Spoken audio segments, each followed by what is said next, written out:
What's up? Welcome back to JB Breaks Free. I hope you're having a great day, a blessed day, getting 1% better than yesterday. I'm trying to do the same, and I hope you're having a great weekend also. I am ready to talk about The Total Money Makeover by Dave Ramsey. I'm on chapter 2 now of this playlist, and this chapter is titled Denial. I'm Not That Out of Shape. He correlates physical fitness and financial fitness a lot. So he's going to be drawing those parallels. I'm basically just going to go over some passages I underlined, some of my thoughts on them, and, pick and choose what you want out of this. You don't have to take every part. You might not agree with every part, just like with any book. I try to not get hung up so much on what I don't agree with, but I try to find what I can find useful from any book and just leave the rest, and each will be different for everybody. Dave Ramsey helped me out a great deal when I first started to pay off my debt. I am completely debt-free now for those new to the channel, and I think it works. I think this is kind of a get out of debt 101, get your finances in order 101. This is a book that I would definitely give to someone who is in need of some changes. But I'll get right into it. He says, first, you need to realize there's a problem, but you also must see what could hinder your movement towards financial fitness. My dad used to say that 90% of solving a problem is realizing there is one. And he goes, focused intensity, life or death intensity is required for you to reset your money spending patterns, but one of your biggest obstacles is denial. I agree with that. Once I figured out that I was going to defeat my debt and break free from debt, I went at it as hard as I could. 100%, everything went towards the debt. And I worked 2 jobs, and we sacrificed, and we sold things, life and death intensity. And denial is big. And he talks about awareness. My dad used to say 90% of solving a problem is realizing there is one. I didn't even really know that we had one. I wasn't financially smart enough to figure that out. And as I talked about in this channel, there was a lot of debt in this household that I didn't even know about. So yeah, realizing a problem. So maybe, you should take a look at your finances and just sit down and figure it out before it gets too late. But no, there is one. And then he talks about being average. The sad thing is that you can be financially mediocre in this country, financially flabby, and still be average. And I think that unfortunately is the case, right? How many people on your street or block or city are going to be swimming in debt with car payments and student loans and mortgages and consumer debt? And you might think it's not that bad because it's what everybody does, right? But he talks a lot about living like no one else now so you can live like no one else later. So make those changes to win. So he goes, this, however, is not a book for the wimpy among us. This book is about winning, about really having something. So we are trying to break free from debt and break free from being average. And he talks about financially and physically. Then there's a story by this woman named Kelly, and she saw The Total Money Makeover, and she declared war on her debt. We had a $6,000 in savings, but $16,000 in debt, not including our house. She goes, instead of having to pay our creditors each month, we can start paying ourselves and investing in the future. And that is a huge part. It feels so good to not have to pay your creditors and your bills and just be able to keep that money and be able to spend some money without worrying too much. It's worth it to make that huge financial sacrifice and break free from your debt, all debts, and then you can live a stress-free life. And she talks about her savings disappearing. The plan was to take out $5,000 from the $6,000 in savings and throw it at her debt. We took money from our savings also. A lot of it actually, and we paid off a ton of debt with it. And there's 2 ways to look at it, and I don't know whatever one's going to be right for you. Some people say leave that money invested, and some people say throw it at your debt. I think Ramsey would say throw it at your debt.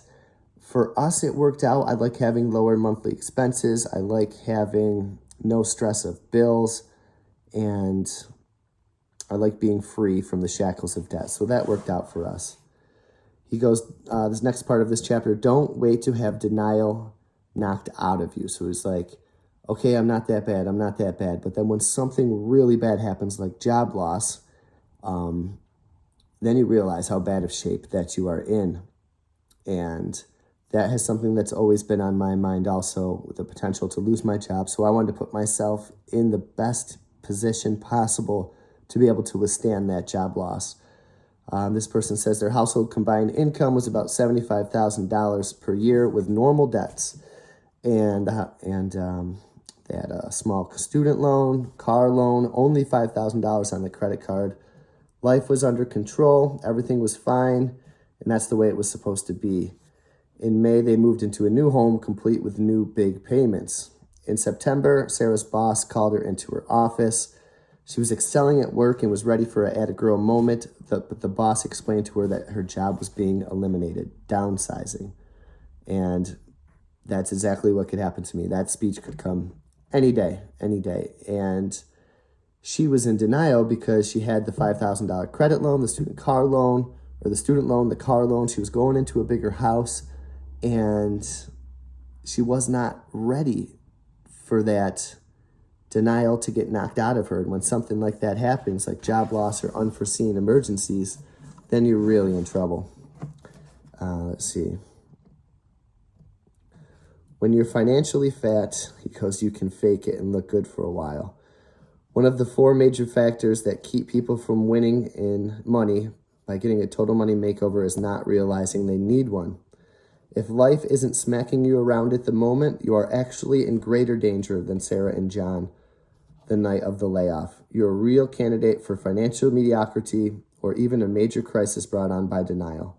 So just because things are okay now and you're managing your debt, things could get worse. Because we can lose our health, our fitness, and our wealth gradually, one day at a time. It might be a cliche, but that's because it's true. The enemy of the best is not the worst. The enemy of the best is it's just fine. Things are just fine with that, right? I disagree. And another person here talks about how he was in denial. He was $23,000 in debt.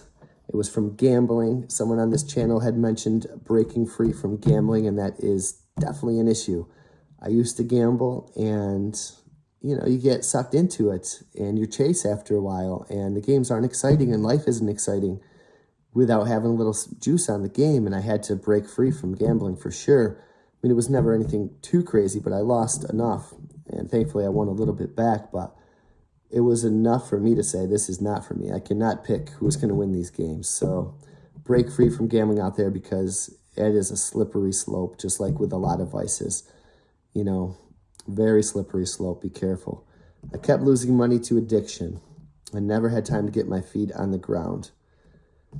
And addictions can be very tough. He goes, I started my total money makeover walking through the baby steps one by one.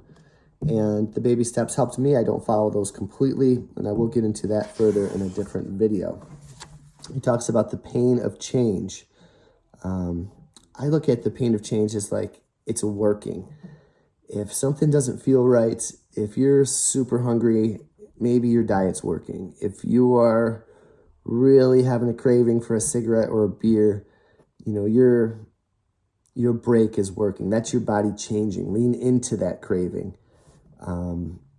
Embrace it, get used to it, overcome it, and break free from the pain and suffering that is much worse when you give in and you go for the piece of cake, or you give in and you go buy a pack of smokes, or you give in and you start drinking and get drunk and make bad choices.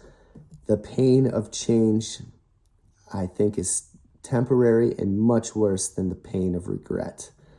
And she didn't address it. The woman, Sarah, did not address her problems, so it was almost too late. Are you looking for something more? If so, I've got great news. The plan works. The total money makeover works. Break through the temptation to remain in the same situation and opt for the pain of change before the pain of not changing searches you out. And he goes, cut the carbs, cut the fats, cut the sugars, lace up those running shoes now. Same with being physically fit.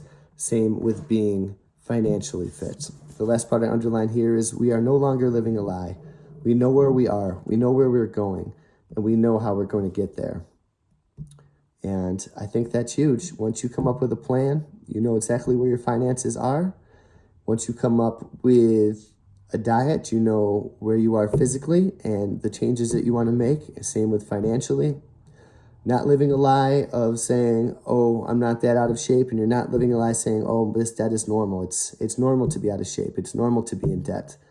We're trying to break free from those things here the best way that we can, little by little every day. Start making some small changes that will add up over time. Bring awareness to the problems that you even want to break free from. You could be in denial of some problems that you have going on. Bring some awareness to them. Come up with a plan and attack them and break free.